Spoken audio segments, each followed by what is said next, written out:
মঞ্চে উপস্থিত আছেন ঊনকোটি জেলা পরিষদের সম্মানিত সভাধিপতি অমলেন্দু দাস মহোদয়, আছেন ফটিকরায় মন্ডলের সহসভাপতি প্রভাস চন্দ্র বণিক মহোদয়, আছেন দুইজন সাধারণ সম্পাদক যথাক্রমে শিবেন্দু ঘোষ এবং মনোজ পাল চৌধুরী মহোদয়, আছেন আমাদের পঞ্চায়েত সমিতির কুমারঘাট আরডি ব্লকের সম্মানীয় চেয়ারপারসন সুমতি দাস মহোদয়া সহ এই গ্রাম পঞ্চায়েতের বিভিন্ন স্তরের নেতৃত্ব, আমাদের বিধানসভা থেকে আগত বিভিন্ন স্তরের নেতৃত্ববৃন্দ, মোর্চার নেতৃত্ববৃন্দ এবং সর্বোপরি গ্রামের বন্ধুরা যারা আছেন, মিডিয়ার বন্ধুরা, সবাইকে আমার হৃদয় থেকে জানাচ্ছি আন্তরিক শুভেচ্ছা, অভিনন্দন এবং নমস্কার।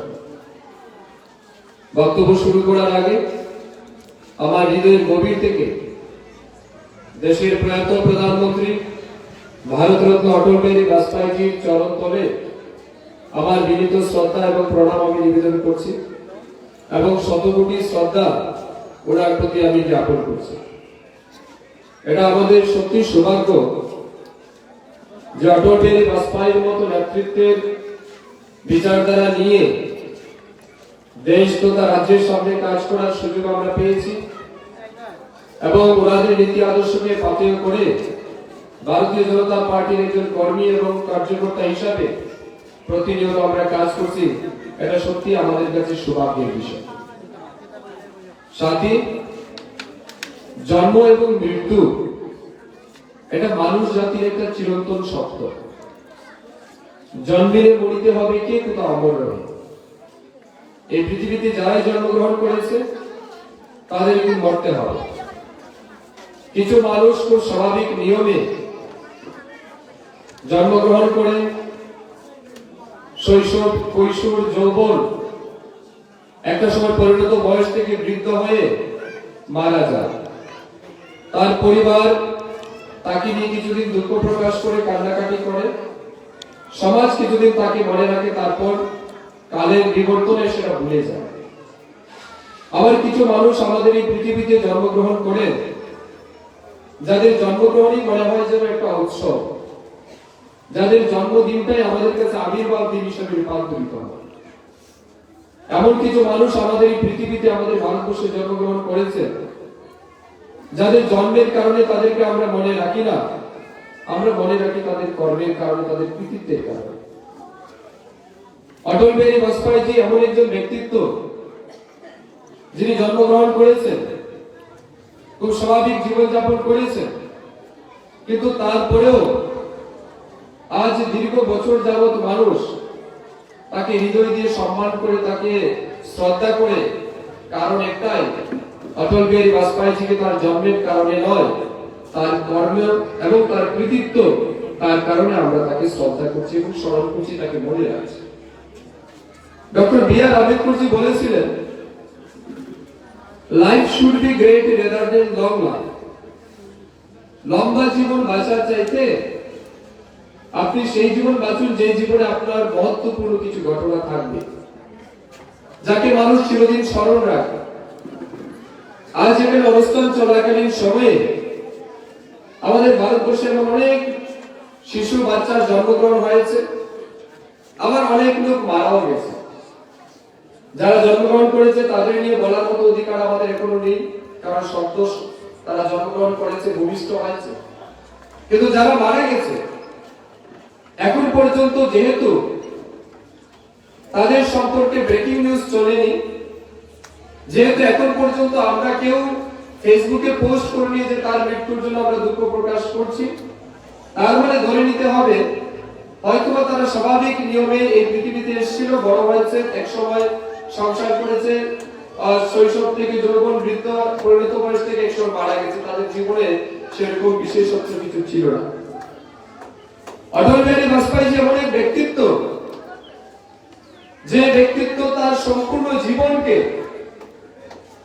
দেশের সেবায়, সমাজের সেবায়, মানব কল্যাণে, গরিব কল্যাণে যিনি নিয়োজিত করেছেন, যার প্রত্যেকটা মুহূর্ত, যার প্রত্যেকটা দিন সমাজ কল্যাণ তথা গরিব কল্যাণের জন্য যিনি ব্যয় করেছেন, তিনি আমাদের প্রয়াত প্রধানমন্ত্রী অটল বিহারী বাজপেয়ীজি। अटल बिहारी वाजपेयी जी बोलते हैं, टूटे हुए सपनों की कौन सुने सिसकी, अंतर की चीर बेता पलकों पर टिटकी, हार नहीं मानूंगा रार नहीं टानूंगा, काल के कपाल पे लिखता मिटाता हूं, गीत ही नया गाता हूं, गीत ही नया गाता हूं। যিনি নতুন গানের ছন্দ নিয়ে এই ভারতবর্ষের সাহিত্যিক আঙ্গিনায় ব্যাপকভাবে প্রকাশিত করেছেন, তিনি শুধুমাত্র একজন রাজনেতা ছিলেন তেমনটা নয়। অটল বিহারী বাজপেয়ী একজন রাজনেতার সাথে সাথে তিনি একজন বিশিষ্ট সাহিত্যিক, তিনি একজন দার্শনিক, তিনি একজন কবি ছিলেন, যার কবিতা শোনার জন্য, যার আকর্ষণীয় কবিতাগুলি শোনার জন্য পার্লামেন্টে বিরোধী দল, সরকার পক্ষের দল লোকেরা সবাই অপেক্ষা করে থাকত। তিনি কোন একটা জনসভায় ভাষণ দেবেন তো তার ভাষণ শোনার জন্য লক্ষ মানুষ অপেক্ষা করত, কারণ তিনি একজন প্রখর এবং উৎকৃষ্ট বক্তা ছিলেন।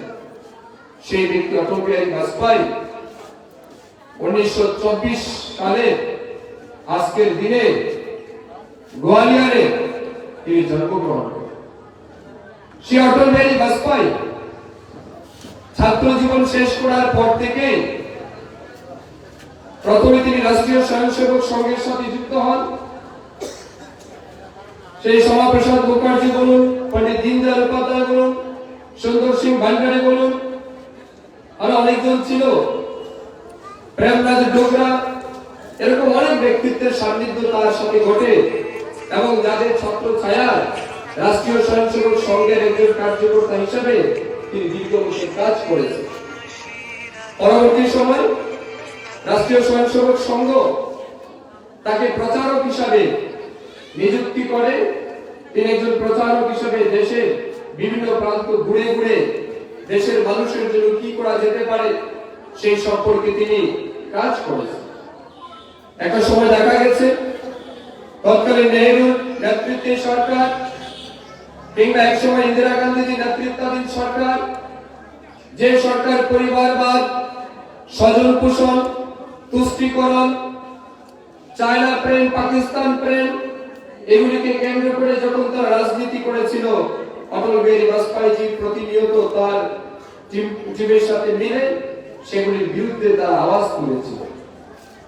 1942 সালে যখন মহাত্মা গান্ধীজির নেতৃত্বে কুইট ইন্ডিয়া মুভমেন্ট চালু হয়, ব্রিটিশদের ভারত ছাড়ো আন্দোলন যখন তিনি ডাক দিয়েছিলেন, সেই ভারত ছাড়ো আন্দোলনে একসময় অনেকে বিরোধিতা করলেও অটল বিহারী বাজপেয়ী এবং তার ভাই প্রেম বাজপেয়ী তারা দুজনে অংশগ্রহণ করেছিলেন এবং দুজনে ব্রিটিশদের পুলিশের হাতে তারা অ্যারেস্ট হয়েছিলেন, কারাবন্দী অবস্থায় ছিলেন। অর্থাৎ স্বদেশ প্রেম, দেশ প্রেম হৃদয়ের মধ্যে সম্পূর্ণরূপে বিদ্যমান ছিল, যাকে পুঁজি করে অটল বিহারী বাজপেয়ী জীবনের পথ চলা শুরু করেছিলেন। রাজনৈতিক জীবনে তিনি প্রথমে রাষ্ট্রীয় স্বয়ংসেবক সংঘ, পরবর্তী সময় হিন্দু মহাসভা হিসাবে তিনি কাজ করেছেন দীর্ঘ বছর। তিনি গর্ব করে বলতেন, যেটা স্বামী বিবেকানন্দজি বলেছিলেন, গর্ব সে কাও হাম হিন্দু হ্যাঁ, গর্বের সাথে বলো আমরা হিন্দু। এই হিন্দু সনাতন ধর্মের বিচারধারাকে বিশ্বের দরবারে সমৃদ্ধ করার ক্ষেত্রে অটল বিহারী বাজপেয়ী তার যথেষ্ট অবদান আছে, তিনি কাজ করেছেন। তিনি কি বলতেন, হিন্দু তন মন, হিন্দু জীবন, রাগ রাগ হিন্দু মেরা পরিচয়।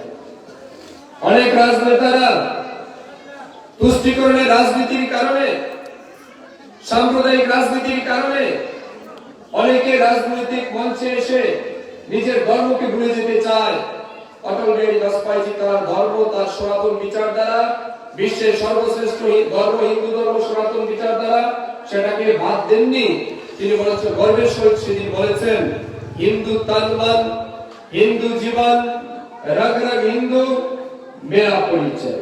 এটা আমার পরিচয় যে আমি হিন্দু, আমার শরীরের প্রত্যেকটা শিরা উপশিরায় হিন্দু রয়েছে এবং হিন্দুর জন্য তিনি কাজ করেছেন।